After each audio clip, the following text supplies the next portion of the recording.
নমস্কার বন্ধুরা, আজকে আমি তোমাদের সাথে শেয়ার করতে চলেছি মাশরুমের একটা দুর্দান্ত রেসিপি, যার নাম মাশরুম কষা।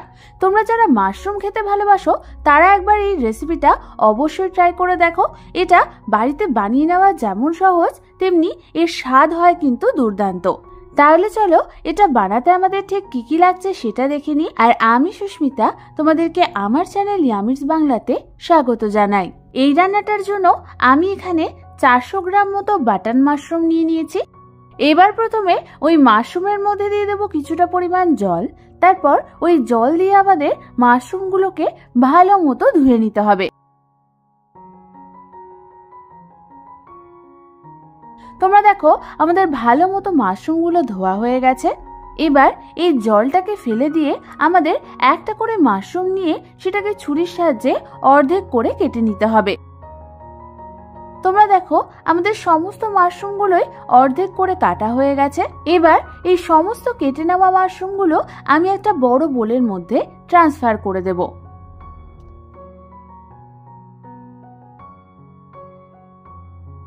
তারপর ওর মধ্যে আমি দিয়ে দেব 1 চামচ পরিমাণ হলুদ গুঁড়ো, 1 চামচ পরিমাণ কাশ্মীরি লাল লঙ্কার গুঁড়ো, আর দিয়ে দেব 1/2 চামচ পরিমাণ গরম মশলার গুঁড়ো।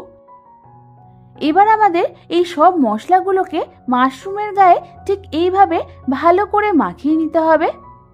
তোমরা দেখো আমাদের মাশরুমের গায়ে কিন্তু সব মশলা ভালো মতো কোট হয়ে গেছে। এবার এটাকে সরিয়ে রেখে অন্যদিকে আমি গ্যাস জ্বালিয়ে একটা কড়াই বসিয়ে দিলাম। তারপর ওই কড়াইয়ের মধ্যে আমি দিয়ে দিলাম 1 টেবিল চামচ পরিমাণ বাটার আর 1 চামচ পরিমাণ সাদা তেল। তেল আর বাটারটা গরম হলে আমি ওর মধ্যে মাশরুমগুলোকে দিয়ে দেব।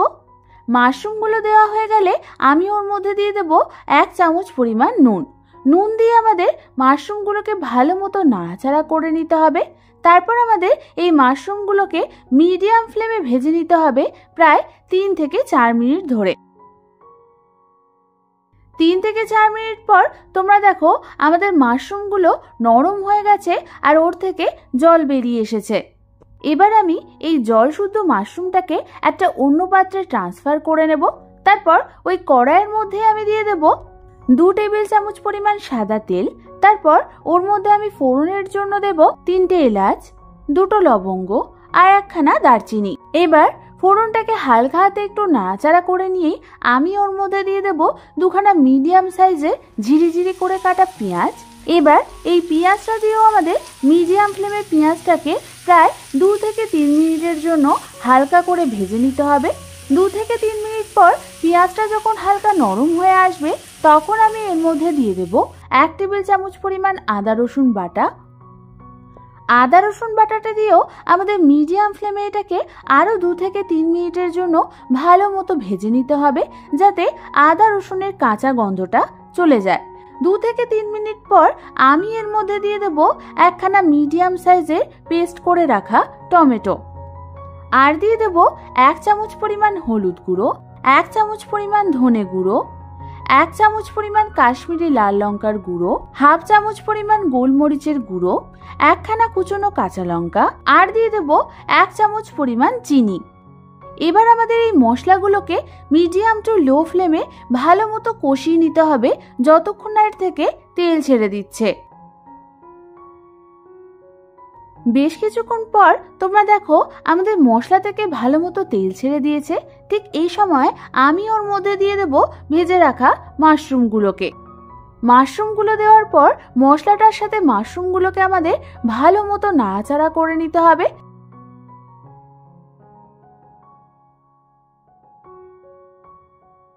ভালো মতো মিশিয়ে নিয়ে আমাদের এটাকে কষতে দিতে হবে আরও 2 থেকে 3 মিনিটের জন্য। 2 থেকে 3 মিনিট পর আমি এর মধ্যে দিয়ে দেব স্বাদ অনুযায়ী নুন আর স্বাদ অনুযায়ী চিনি। তারপর হালকা হাতে একটু নাড়াচাড়া করে নিয়েই আমি এর মধ্যে দিয়ে দেব প্রায় 1/2 কাপ পরিমাণ গরম জল। যেহেতু এটা মাশরুমের কষা তাই আমি এখানে অল্প পরিমাণ জল দিয়েছি। জল দেওয়ার পর হালকা হাতে একটু নাড়াচাড়া করে নিয়েই আমি এটাকে ঢাকনা চাপা দিয়ে একদম লো ফ্লেমে রেখে দেব প্রায় 3 থেকে 4 মিনিটের জন্য। 3 থেকে 4 মিনিট পর ঢাকনা খুলে তোমরা দেখো আমাদের মাশরুম কষা থেকে কিন্তু ভালো মতো তেল ছেড়ে দিয়েছে আর এটা কি সুন্দর মাখো মাখো কনসিস্টেন্সিতে চলে এসেছে। এই সময় হালকা হাতে একটু নাড়াচাড়া করে নিয়েই আমি এর মধ্যে দিয়ে দেব হাফ চামচ পরিমাণ গরম মশলার গুঁড়ো আর দিয়ে দেব কিছুটা পরিমাণ কুচনো ধনেপাতা।